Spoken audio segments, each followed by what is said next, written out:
Hello everyone, welcome to our YouTube channel World of Software Testing. So in the last lecture we have discussed about the complete software development lifecycle process in detail.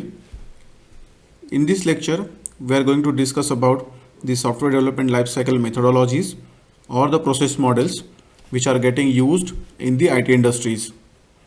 Also we will cover the release duration concepts in the software testing. So the release duration is based upon the process models or the SDLC methodologies we have chosen for the particular project. So there are various software development lifecycle models defined and designed which are followed during the software development process by the IT industries. So let's discuss about what are those process models. So the first model is the waterfall model, which is also called as a linear sequential lifecycle model. And the waterfall model was the first model which was introduced in the IT industries. So initially everyone was using the waterfall model. The second model is the V model, that is the VV model, or also called as verification and validation model. The next is the agile model. The agile model is the mostly used model in the IT industries right now. The next is the rapid application development, that is RAD model. And the last one is spiral model.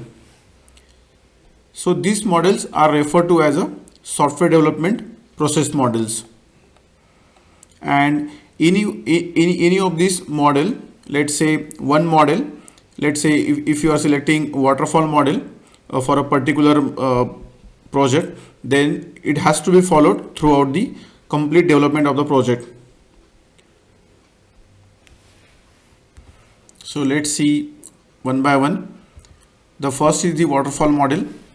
So if you see the diagram of the waterfall model, it is similar to the SDLC model we have discussed in the last lecture. So the first phase is requirement gathering and analysis. Here the business analyst gathers the requirement from the client and prepares the BRS and SRS document that will be analyzed by the team members. The second phase is the design phase. So in this phase there will be a HLD and LLD design preparation by the senior architects. The third phase is the coding phase.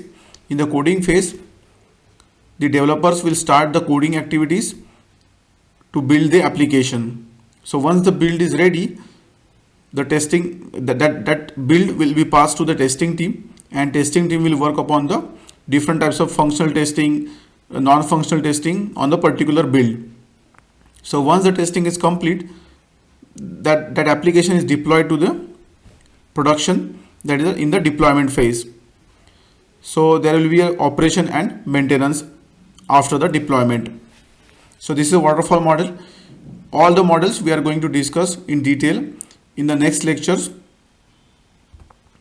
The next is the V model, that is the verification and validation model. So there are two sides. The left side is for the verification model and the right side is for validation model. So again there will be stages, the BRS, SRS, design, high level design and low level design, then coding, and each of the phase is related to the associated with the testing phase. So BRS is associated with the acceptance testing, SRS to system testing, high level design to system integration testing, low level design to component testing, and the coding there will be unit testing. So unit testing basically done by the developers. So we'll discuss this in again the next tutorial in detail. Then there will be Agile Scrum process. So Scrum is a framework of Agile methodology. So let's see the overview of this process. So here again the product owner is similar to the business analyst in the waterfall and V model, which collects the inputs from the executives, team, stakeholders, customers, users, and the product owner documents all those inputs into the product backlog document. So once the product backlog document is created, then there will be a sprint planning meeting. So in the sprint planning meeting, the team decides or pick the requirement from the product backlog and document those into the sprint backlog. So that will be the requirements will be picked for that particular sprint. So once the sprint backlog is ready, we can say that the sprint starts. So there will be a cycle of 2 to 4 weeks for this particular sprints, and on every day there will be a daily scrum meeting which is conducted by the scrum master. So in the daily scrum meeting, scrum master takes the daily status from the team and what is the progress, what are the blockers. So he gets complete status from the team. So once the cycle is completed, we can say that we have finished the work. So once it is finished, there will be a sprint review at the end. So in the sprint review, there will be a client involvement, and the senior tester team and the developer team will give the demo to the client. So once the demo is successful, that application or the piece of code will be deployed to the production. So in this way, we can say that the particular sprint is completed. And after the sprint, there will be a sprint retrospective meeting.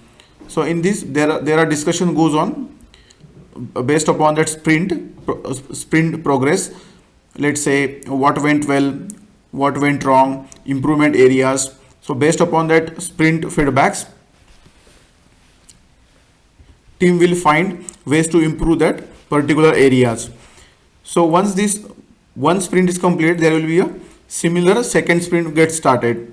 There will be again a sprint planning meeting, there will be a sprint backlog, and everything will be repeats each and every time. So this is Scrum process. We'll discuss in more detail in the next lectures. Now move on to the release duration for the different models. One more thing about the SDLC models. So any one model which is selected for the particular project is followed throughout the complete development of the project. So we cannot change the models in between the development phase.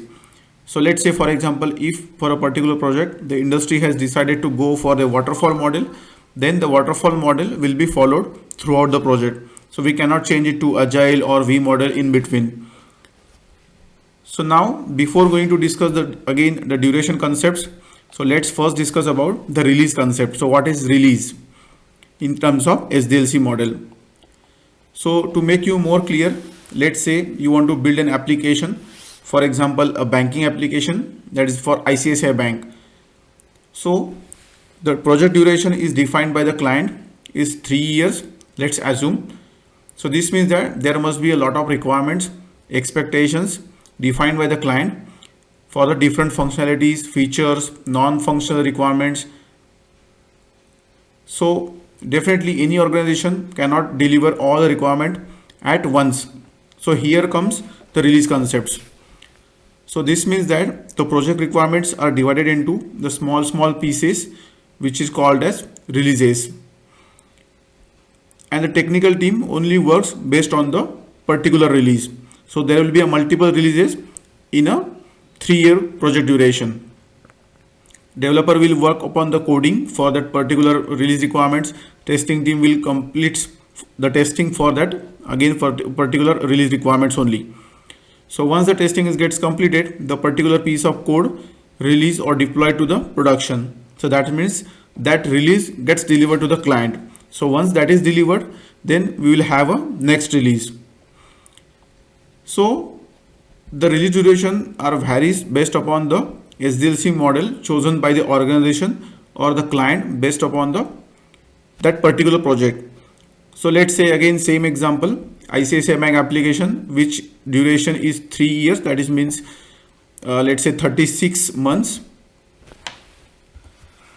So in general, for waterfall and V model, the companies follow 3 months release duration, and for the agile it is 2 weeks or 1 month release duration. So some companies go for 2 weeks and some goes for 1 month release duration. So based upon the release duration and the total duration of the project, so which we have considered is 3 years, that is 36 months. So as per the defined timeline, so total requirement of the project, we can find out the number of releases required to complete the project.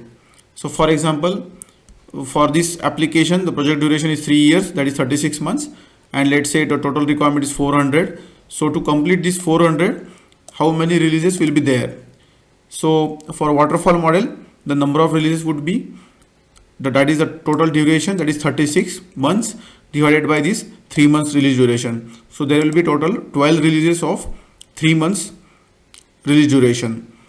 So this is for the waterfall model, which is the same for the V model as well. For agile model, let's say for considering 2 weeks release, number of releases would be 72. So consider, let's say for 1 month it is 2 releases. So for 12 it will be 24, and for the 3 years it will be 72 releases. And if we consider 1 month release, the number of releases would be 36 releases. So this means that there will be a different number of releases for these particular models if you consider waterfall model and agile model. So it's very important to select the proper process model which best suit for the particular project. So which we are going to discuss in the upcoming lectures with all these models: waterfall model, agile model, and the V model. So thank you so much for watching this video. Please do subscribe our channel for such more videos and click on the bell icon to get notified with the latest updates. Thank you so much.